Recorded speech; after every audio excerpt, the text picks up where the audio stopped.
საქართველოში საქმიანი ვიზიტით ქეთი მელუა იმყოფება მომღერალმა კულტურული მემკვიდრეობის დაცვის სააგენტოს წარმომადგენლებთან ერთად ვარძიის სამონასტრო კომპლექსს მოინახულა. ქეთი მელუა ვარძიის უძველესი ფრესკების გადარჩენისთვის საკუთარ ინიციატივას ახორციელებს და კულტურული მემკვიდრეობის სახელმწიფო პროგრამის თანამონაწილეა. მხარეთა თანამშრომლობის მიზანია ვარძიის სამონასტრო კომპლექსში შემავალი ღვთისმშობლის მიძინების ტაძრის უნიკალური კედლის მხატვრობის საკონსერვაციო მდგომარეობის დიაგნოსტიკა და შემდგომი კონსერვაცია.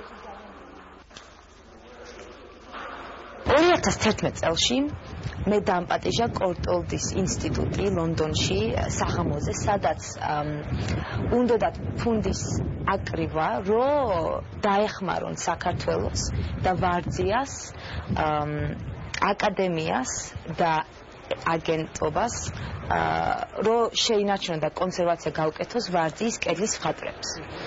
და ძალიან დამაინტერესდა ეს პროცესი.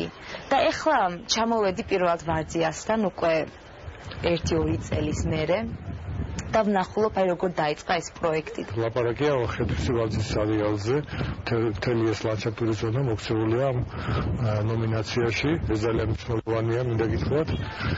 და მნიშვნელოვანია ის, რომ ამ პროცესში უკვე კალკულური თანადაფინანსებით ჩართული არის